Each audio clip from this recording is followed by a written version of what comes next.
নমস্কাৰ প্ৰিয় বন্ধু বান্ধৱীসকল অসমীয়া বাৰ্ষিক ৰাখিফল অথবা ভাগ্যফল অসমীয়া নৱবৰ্ষটো কেনেদৰে পাৰ হ'ব আপোনালোকৰ স্বাস্থ্য প্ৰেম শিক্ষা ব্যৱসায় ধন সম্পত্তি চাকৰি বৈবাহিক জীৱন কেনেকুৱা হ'ব আৰু আপোনাৰ শুভ ৰং শুভ সংখ্যা সকলোবোৰ সোমাই আছে এই ভিডিঅ'টোত এই বছৰত বৃহস্পতি গ্ৰহটোই দুবাৰকৈ ৰাশি পৰিৱৰ্তন কৰিব বিশেষকৈ বিষ ৰাশিৰ কাৰণে এই ভিডিঅ'টো স্পেচিয়েল হ'বলৈ গৈ আছে প্ৰিয় দৰ্শক আপোনাৰ ৰাশি যদি বিষ নহয় তেনেহলে আমি ইতিমধ্যে আমাৰ ইউটিউব চেনেল প্লেলিষ্ট বনাই থৈ দিছো আপোনাৰ ৰাশি অনুযায়ী আপুনি চাই ল'ব পাৰে তোৰ লাষ্টত আমি বিশেষ টিপছ আৰু কি উপায় কৰিলে আপোনাৰ বছৰটোৰ নৱবৰ্ষ বছৰটো ভাল ধৰণে পাৰ কৰিবলৈ পাৰিব ভিডিঅ'টোৰ লাষ্টৰ ভাগত আমি আলোচনা কৰিম হেহে ভিডিঅ'টোত আপোনালোকে যদি প্ৰথমবাৰৰ বাবে আহিছে সম্পূৰ্ণকৈ চাব যদিহে ভিডিঅ'বোৰ ভাল লাগে তেনেহলে 10 জনৰ উপকাৰ হ'বলৈ ভিডিঅ'টো শ্বেয়াৰ কৰিবলৈ একেবাৰে নাপাহৰিব প্ৰথমে আমি জানি লওঁ আহকচোন আপোনালোকৰ শুভ বাৰ আৰু শুভ দিন আপোনালোকৰ শুভ বাৰ হৈছে বৃহস্পতিবাৰ আৰু শুক্ৰবাৰে কি উপায় কৰিলে আপোনালোকৰ বছৰটো ভাল ধৰণে পাৰ হ'ব আমি ভিডিঅ'টোৰ মাজত কম প্ৰিয় দৰ্শক এবাৰ আমি জানি লওঁ আহকচোন এই বছৰটো আপোনাৰ আয় পৰিমাণ ব্যয় পৰিমাণ কিমান থাকিব কিমান খৰচ হ'ব আয় হৈছে 2 ব্যয় হৈছে 3 আৰু স্থিতি হৈছে -1 আপোনাৰ আয়তকৈ ব্যয় পৰিমাণ যথেষ্ট বৃদ্ধি পাব সেই কাৰণে যথেষ্ট আপোনাৰ যিকোনো কামত আপোনাৰ পইচাৰ ইনভেষ্ট কৰিলে চালি চাই লৈ মাৰ্কেটখন চাই লৈ আপুনি তাতে পইচাৰ ইনভেষ্ট কৰিব লগতে অযথা খৰচৰ পৰা বাচি থাকিব আপোনালোকৰ শুভ সংখ্যা হৈছে 2 4 8 আৰু এই অসমীয়া নৱবৰ্ষৰ আপোনালোকৰ অশুভ মাহ হৈছে 5 8 আৰু 12 অশুভ মাহ আপুনি মিলাই ল'ব 5 আৰু 12 আৰু 8 টো কি মাহ পৰে আপোনালোকৰ এই বছৰটোৱে আপোনালোকৰ মানসিকভাৱে অশান্তি ধৰণৰ হ'ব পাৰে কিন্তু কিছু ক্ষেত্ৰত আপুনি সাৱধান হৈ চলিব লাগিব ছাত্ৰ ছাত্ৰীসকলৰ শিক্ষাৰ ক্ষেত্ৰত সফলতা অৰ্জন কৰিবলৈ পাৰিব পুত্ৰৰ কঠিন ব্যয় হ'ব পাৰে হেহে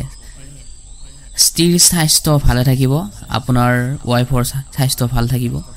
লটাৰীৰ সংযোগ আহিব আৰ্থিক লাভৱান হ'ব কিন্তু ব্যৱসায়ত আপোনাৰ ক্ষতি হোৱাৰ সম্ভাৱনা আছে হেহে মাৰ্কেটখন আগতে চালি চাই লৈ আপুনি ভাল ধৰণে ইনভেষ্ট কৰিব আপোনালোকৰ মাৰ শৰীৰ যথেষ্ট ভাল থাকিব পিতাৰ স্বাস্থ্য ইমানকে ভাল নাযাব হেহে যত্ন ল'ব কেয়াৰ ল'ব দেউতাৰ অৰ্থ ব্যৱসায়ত কিছু ক্ষেত্ৰত লোকচান হোৱাৰ সম্ভাৱনা আছে হেহে আপুনি কষ্ট পোৱাৰ সম্ভাৱনা আছে হেহে আপুনি কি উপায় কৰিলে আপোনালোকৰ ভাল হ'ব তাক আমি ভিডিঅ'ৰ লাষ্টত কম প্ৰিয় দৰ্শক তেনেহলে আমি ভিডিঅ'টো আৰম্ভণি কৰোঁ পলম নকৰি সঁচাকে ধৈৰ্য ধৰিব পাৰে এওঁলোকে এই ৰাশিৰ জাতক জাতিকাসকলে যিকোনো কামত ধৈৰ্য ধৰি আগবাঢ়ি যাবলৈ পাৰে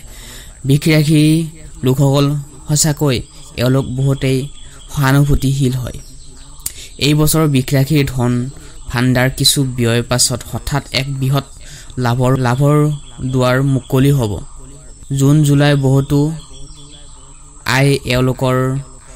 বাহিৰা ক্ষেত্ৰৰ পৰা আহিব ভূমি ঘৰ গাড়ী অথবা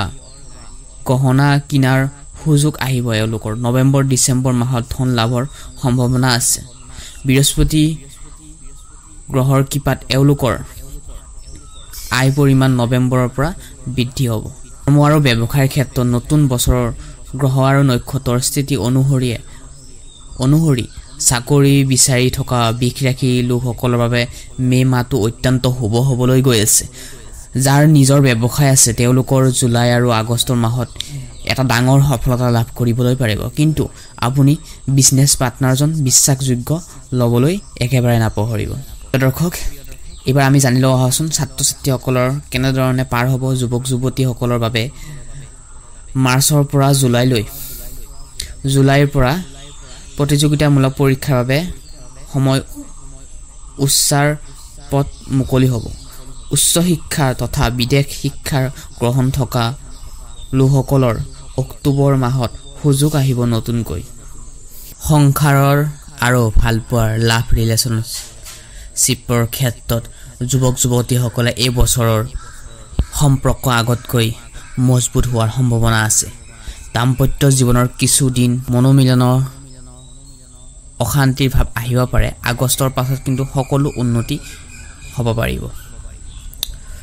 বিশেষ দিন 2025 চনৰ মাৰ্চ মাহৰ 14 তাৰিখৰ বিশেষ দিনটোত প্ৰেমিক প্ৰেমিকাৰ সম্পৰ্ক গঢ় দিব নতুনকৈ সন্তান আৰু পৰিয়ালৰ ক্ষেত্ৰত সন্তানৰ শিক্ষা ক্ষেত্ৰত উজ্জ্বল ফলাফল দেখিবলৈ পাব কোনো নতুন অতিথি আগমন হ'ব সন্তান লাভ কৰিবলৈ পাৰিব যোগ আছে ডিসেম্বৰ আৰু 26 চনৰ ফেব্ৰুৱাৰী মাহত স্বাস্থ্যৰ দিশত কেনেধৰণে পাৰ হ'ব আপোনালোকৰ জানিলে আহকচোন স্বাস্থ্যৰ দিশত প্ৰিয় দৰ্শক তাৰ আগতে আপোনালোকক এটা অনুৰোধ জনাব বিচাৰিছো যদিহে আপোনালোকে ইতিমধ্যে আমাৰ চেনেলটি সাবস্ক্ৰাইব কৰি থোৱা নাই তেনেহলে চেনেল সাবস্ক্ৰাইব কৰি থবলৈ একেবাৰে নাপাহৰিব স্বাস্থ্যৰ দিশত মে আৰু ছেপ্টেম্বৰ সৰুহুৰা অসুখ হোৱাৰ সম্ভাৱনা আছে মানসিক চাপ এৰাই চলাৰ সম্ভাৱনা মানসিক চাপ পৰিব পাৰে হেহে বিশেষ টিপছ এই বছৰৰ গীতা নহলে আপোনাৰ স্বাস্থ্য আগতকৈ উন্নত হ'ব আপোনাৰ আৰু আপোনালোকৰ শুভ দিশ হৈছে দক্ষিণ আৰু পূব যিকোনো শুভ কাম কৰিলে আপোনাৰ দক্ষিণ আৰু পূব ফালে কৰিব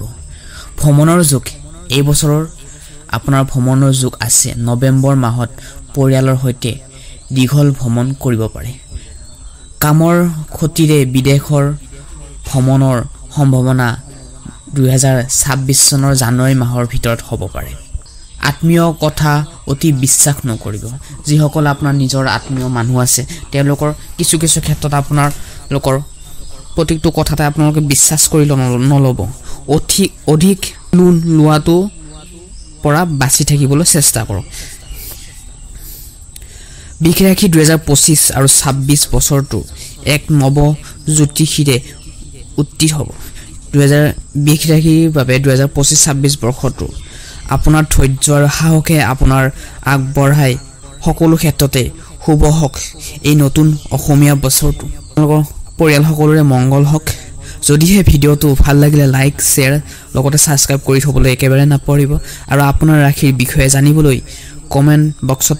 কমেন্ট কৰি লিখিবলৈ একেবাৰে নাপাহৰিব ওম নমঃ শিৱায় তেনেহলে আজিৰ এই বিশেষ গুৰুত্বপূৰ্ণ ভিডিওটোৰ পৰা আমি বিদায় মাগিছো ধন্যবাদ